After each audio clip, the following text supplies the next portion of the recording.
Friends, welcome back to our channel. ఈ వీడియోలో మనం DBMS గురించి క్లియర్గా నేర్చుకుందాం. DBMS means database management system. ఇది మనకి ఎగ్జామ్స్లో, ఇంటర్వ్యూస్లో, అలాగే బిగినర్స్కి అండ్ యూట్యూబ్ లెర్నర్స్ కూడా చాలా important topic. So video last వరకు చూడండి. ఏమైనా డౌట్స్ ఉంటే నాకు కామెంట్ చేయండి.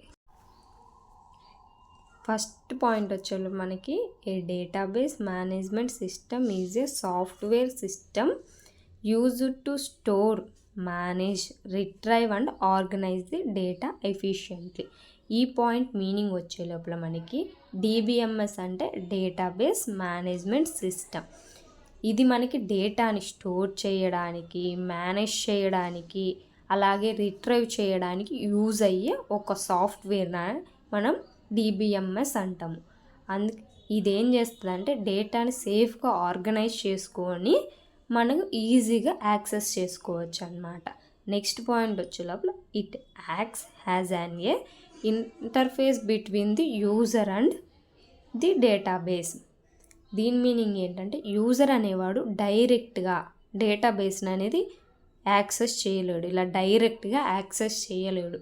అప్పుడు DBMS యూజర్కి, డేటాబేస్కి, DBMS అనేది యూజర్కి అలాగే DBMSకి మధ్యలో ఇంటర్ఫేస్ లాగా వర్క్ చేస్తాడనమాట. ఎగ్జాంపుల్ వచ్చే లోపల ఏటీఎంఏ చూసుకున్నారనుకోండి. ఏటీఎం మిషన్ అనేది మనకి ఒక డేటాబేస్ అనుకోండి. ఇది యూజర్, ఇది డేటాబేస్. వీటి మధ్యలో మనం ఏముంటుంది, ATM software, bank database. The example అనమాట. ఏటీఎం మిషన్ దాంట్లో ఏటీఎం సాఫ్ట్వేర్ కలిగి ఉంటుంది, అలాగే బ్యాంక్ డేటాబేస్ ఉంటుంది.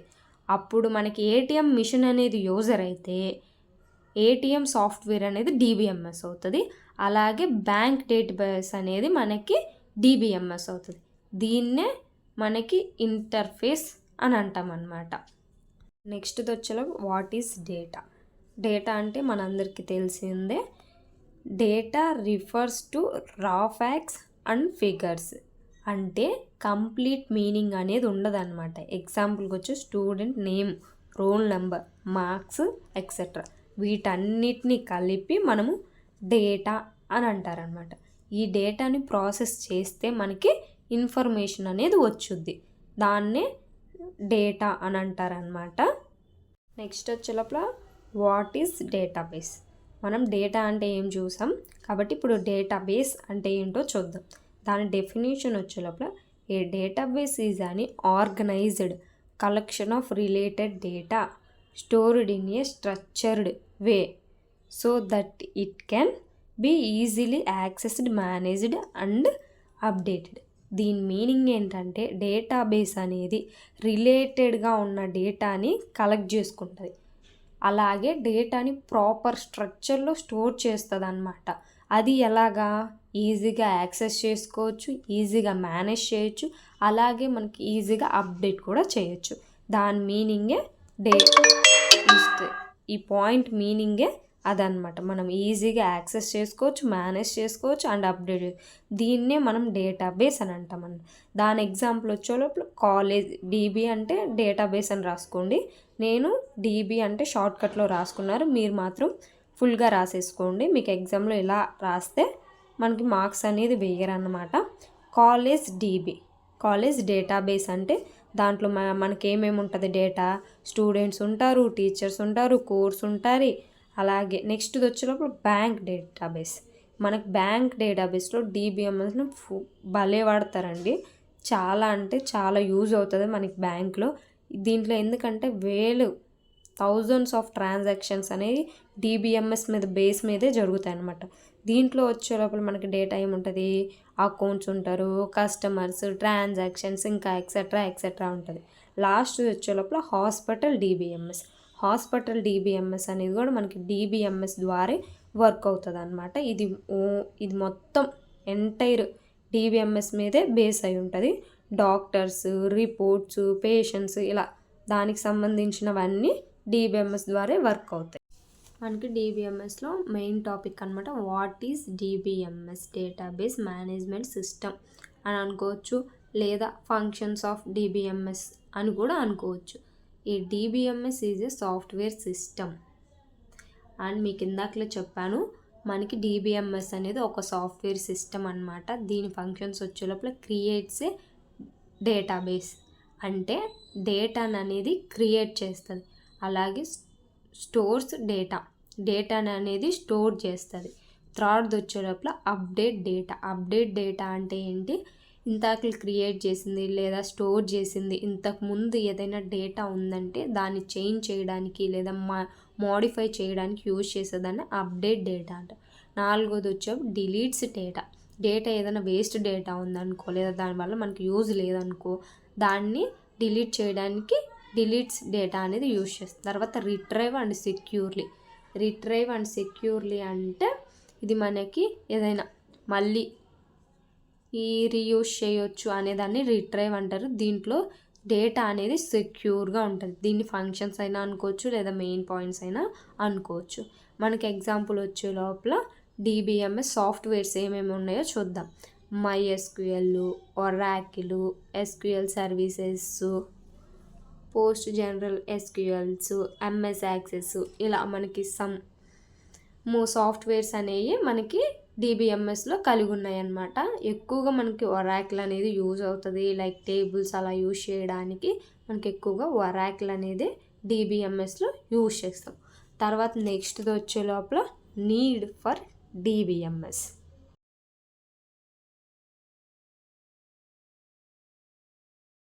నెక్స్ట్ పాయింట్ వచ్చే లోపల early data was stored using file systems which caused many problem.